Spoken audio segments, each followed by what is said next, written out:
Meditación paso a paso, Dalai Lama. Capítulo 5. Identificar la naturaleza del sufrimiento. Tercera y última parte de este capítulo. También deberíais tener en cuenta lo siguiente. Alcancéis la condición de Buda o no, vuestro objetivo sigue siendo el mismo, ayudar a los otros seres.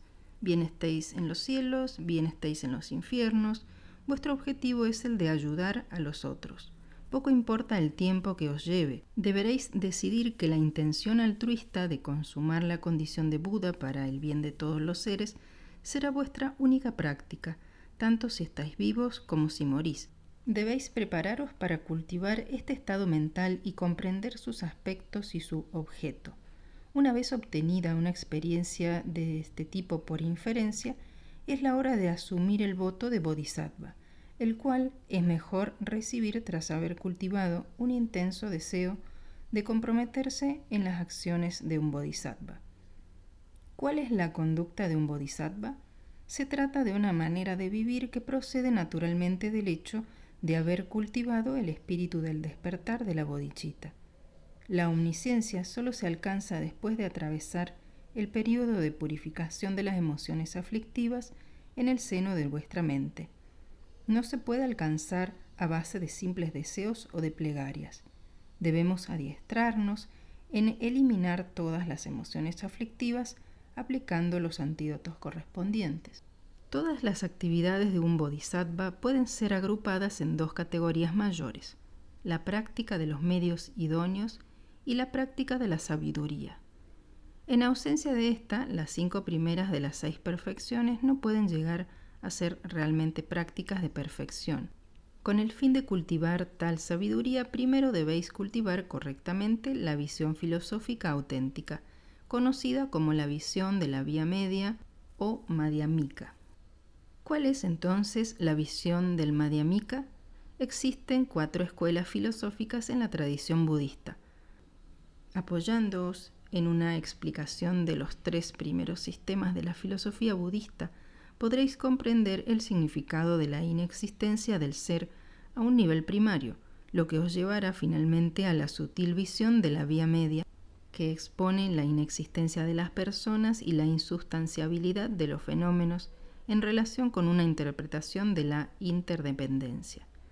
Una vez que hayáis establecido correctamente dicha visión y estéis convencidos de su rectitud, seréis capaces de aprender el vacío. Sin embargo, incluso cuando hayáis comprendido la sabiduría que aprende el vacío, no dispondréis de un eficaz antídoto contra la ignorancia hasta que recibáis el apoyo de otras prácticas como la generosidad, la ética, la paciencia, etc. La simple comprensión de la inexistencia del ser no es suficiente para vencer las emociones aflictivas. Por tanto, es importante cultivar una práctica que una la mente que reposa en calma con la visión superior. Así pues, para desarrollar la visión superior, deberéis primero desarrollar la mente que reposa en la calma. La calma mental es una meditación unificadora, mientras que la visión superior remite a la conciencia lúcida con capacidad de discernimiento. Gracias a la unión de ambas, seréis aptos para comprometeros en una práctica fructífera que concilie método y sabiduría. Dice Kamalayila en el texto que venimos analizando. Después de haber engendrado el espíritu del despertar convencional, esforzaos en cultivar el espíritu del despertar último de la bodhicitta. La bodhicitta última es trascendente y libre de toda elaboración. Es extremadamente clara y es el objeto de lo último, sin manchas, inconmovible, semejante a una lámpara que no oscila al viento. Como ya he explicado, la bodhicitta convencional se refiere al anhelo, a la aspiración. ¿Cuál es la bodhicitta última? ¿Qué es lo trascendente y qué es lo mundano? Hay explicaciones diversas sobre este tema. Todos los niveles propios de un ser ordinario son llamados mundanos, y los niveles superiores de un ser eminente o arya son llamados trascendentes o supramundanos. Alcanzáis el nivel trascendente cuando habéis concluido la vía de la visión por primera vez, lo que significa que habéis aprendido directamente el vacío. aunque ya os sea posible comprender el vacío antes de la conclusión de la vía de la visión. Entre los practicantes denominados oyentes y solitarios existen los Arya, que han aprehendido el vacío, pero un Arya en la vía del Bodhisattva aprehende directamente el vacío porque se beneficia de la práctica en profundidad de los medios idóneos. Una sabiduría tal que aprehende directamente el vacío actúa como un antídoto en las emociones aflictivas específicas. Cuando hablamos de las 4 nobles verdades, la vía auténtica se aplica de hecho a la sabiduría que aprehende el vacío, sabiduría que se encuentra en el continuum mental de un ser superior o Arya. Se dice también de la bodhicitta última que está libre de cualquier elaboración conceptual, particularmente en el contexto de diversas categorías de vacíos, tales como los 16 vacíos, los 20 vacíos, los 2 vacíos y así sucesivamente. Aunque hay tantas categorías de vacío como tipos de fenómenos, cuando aprendéis el vacío de un fenómeno en particular, aprendéis también el vacío de todos los fenómenos. La naturaleza última o vacío de cualquier fenómeno es siempre la misma. Aunque la naturaleza vacía de todos los fenómenos es idéntica, y aunque los diversos aspectos de los fenómenos, tales como su carácter benéfico o maléfico, surgen de la esfera del vacío, deberéis comprender que el vacío no puede hallarse fuera del sujeto o del objeto. El vacío no es más que la condición de un objeto libre de existencia intrínseca. Las cosas dependen de unas causas y unas condiciones. Esta dependencia con respecto a unas causas y unas condiciones incluso significa que los fenómenos están desprovistos de una existencia independiente o intrínseca. Demuestra también que los diversos aspectos de las cosas que percibimos surgen del hecho mismo de que aquellas son vacías por naturaleza. Cuando hablamos de vacío no tratamos de estos aspectos diferentes, sino de la realidad última de un fenómeno. Desde este punto de vista, es desde el que se puede decir que el vacío está libre de elaboraciones. También explica que el vacío no tiene imperfecciones, como expresa con claridad la estancia del homenaje de la sabiduría fundamental de Nagarjuna. Dice así: dirijo mi homenaje al perfecto Buda, supremo entre los hombres, quien enseña que todo lo que surge en interdependencia ni cesa ni tiene principio, ni se destruye ni permanece, no sufre vaivenes, no es distinto ni tiene identidad, se halla liberado de toda elaboración mental, perfectamente en paz. El vacío y el origen interdependiente son las 2 caras de una misma moneda. Desde el punto de vista del origen interdependiente o de la perspectiva convencional, las cosas surgen, las cosas acontecen y las cosas cesan. El pasaje de la sabiduría fundamental que acabo de citar manifiesta que las cosas no acontecen, ni cesan, ni se destruyen, tampoco son permanentes, ni en modo alguno independientes. Desde el punto de vista temporal no hay ni aniquilación independiente ni permanencia. Desde el punto de vista del objeto no hay ni ida ni venida independientes.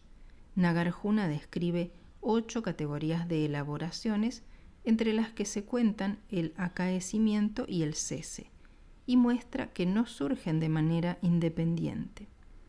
Se ha dicho que los Arya, seres superiores cuya percepción directa de la sabiduría no tiene faltas, no han constatado la existencia independiente en el acaecimiento o el cese de los fenómenos que se manifiestan en dependencia. Su mente ve solamente la realidad última, el vacío, que está libre de cualquier elaboración. Se describe la realidad última o bodhicitta última como una claridad extrema. Se la llama última porque se trata del objeto que entraña la sabiduría última. Se la califica también de inmaculada e inconmovible. En otras palabras, la sabiduría de un ser superior en absorción meditativa es una sabiduría que combina una mente que reposa en calma y la visión superior. Una vez obtenida la estabilidad respecto al objeto de vuestra investigación, podéis aplicarle vuestra comprensión sin ser perturbados por la pereza mental o la excitación creada por los pensamientos. Se dice que tal sabiduría es inconmovible y se la compara a una lámpara de aceite que no es perturbada por la brisa. La bodhicitta última es trascendente y libre de cualquier elaboración. La manera de alcanzarla se explica como sigue. Se alcanza tras una larga, constante y atenta dedicación a dominar el yoga de la meditación de la calma mental y de la visión superior. El sutra que revela el pensamiento dice: Oh Maitreya, debes saber que todos los dharmas virtuosos de los oyentes, los bodhisattvas o los tathagatas, bien sean mundanos o trascendentes, son el fruto de la meditación de la calma mental y de la visión trascendente. Dado que todos los tipos de concentraciones pueden ser incluidas en estas dos categorías, todos los yogis deben, en todo momento, buscar la meditación de la calma mental y de la visión superior. Y el sutra, que revela el pensamiento, insiste: el Buda ha dicho que se debe saber que las enseñanzas de los diferentes tipos de concentraciones descubiertos por los oyentes, los bodhisattvas y los tathagatas, se hallan en la meditación de la calma mental y de la visión superior. Una mente que repose en la calma implica un estado mental en el que vuestra mente reposa sobre el objeto de vuestra elección y en el que no es distraída por otros objetos exteriores al objeto de vuestra concentración mental y vuestra meditación. Vuestra mente permanece estable, centrada en el objeto y libre de cualquier pereza o excitación. Ese estado mental recibe el nombre de concentración unificada y gracias a la estabilidad que procura, estaréis en disposición de alcanzar la felicidad mental. La visión superior extraña una mirada superior sobre la realidad última o sobre el objeto de vuestra concentración. Existen dos categorías de visión superior, mundana y trascendente. Según las diferentes categorías, la visión superior puede versar sobre diferentes objetos, pero aquí se refiere a la mente que se concentra en el vacío.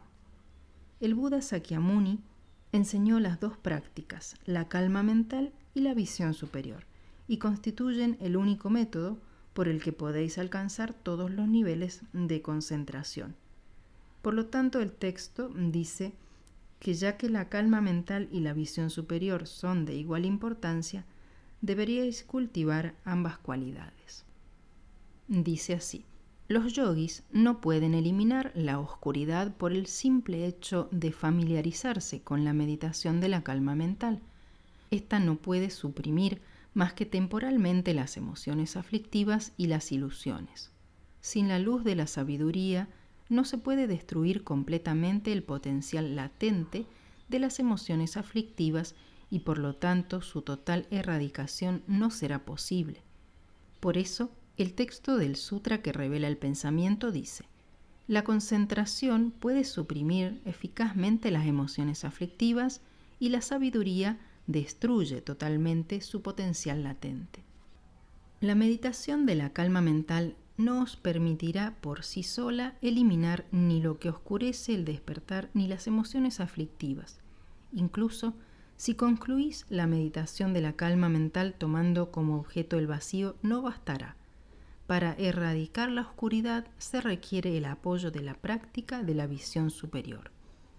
El sutra que revela el pensamiento dice también: por más que meditéis con una concentración unificada, no destruiréis el error del ser y vuestras emociones aflictivas os perturbarán de nuevo, lo que nos recuerda la meditación unificada de Udrak. La meditación de la calma mental no será capaz por sí sola ni de disipar las emociones aflictivas ni de destruir el error del ser.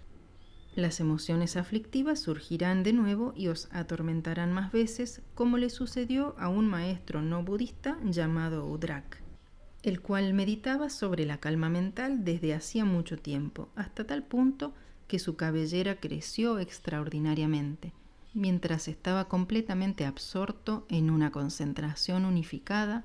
Una parte de su cabellera fue devorada por las ratas. Cuando emergió de su meditación, vio que las ratas habían roído sus cabellos y montó en cólera, así que sus emociones aflictivas se manifestaron de nuevo. Aunque las emociones aflictivas no se manifestaron cuando estaba absorto en una meditación unificada, el hecho de que volvieran después de que hubo dejado su meditación muestran claramente que la meditación de la calma mental no puede por sí sola poner término a las emociones aflictivas. Que la insustancialidad de los fenómenos sea examinada con precisión y que se efectúen las meditaciones sobre la base de este análisis, y esa será la causa que engendrará la liberación. Ninguna otra causa puede aportar la paz. Así pues, el examen preciso de la insustancialidad de los fenómenos significa que al emplear la visión superior o la conciencia lúcida con capacidad de discernimiento, podemos liberarnos. No podemos utilizar ninguna otra técnica para alcanzar la liberación o nirvana. Y el texto de la canasta de los Bodhisattva dice: los que no han escuchado las diversas enseñanzas procedentes de la canasta de los Bodhisattva, ni las enseñanzas prácticas de la disciplina monástica, y piensan que la concentración unificada por sí sola basta, caerán en la trampa de la arrogancia debida al orgullo. Por eso no pueden obtener la completa liberación del nacimiento, la vejez, la enfermedad y la muerte, de las aflicciones, el llanto, el sufrimiento, la tristeza y las perturbaciones. Tampoco pueden alcanzar la completa liberación del ciclo de los 6 destinos, ni del amontonamiento de los agregados del sufrimiento mental y físico. Teniendo esto en la mente, el Tathagata dijo que la atención a las enseñanzas os ayudará a obtener la liberación de la vejez y de la muerte. Así pues, deberéis escuchar las explicaciones sobre el sentido de la esencia y después meditar sobre ellas, lo que os ayudará a alcanzar la liberación del sufrimiento. Por estas razones, los que deseen alcanzar la sabiduría trascendente absolutamente purificada por la eliminación de toda oscuridad, deberían meditar sobre la sabiduría aún manteniéndose en la meditación de la calma mental.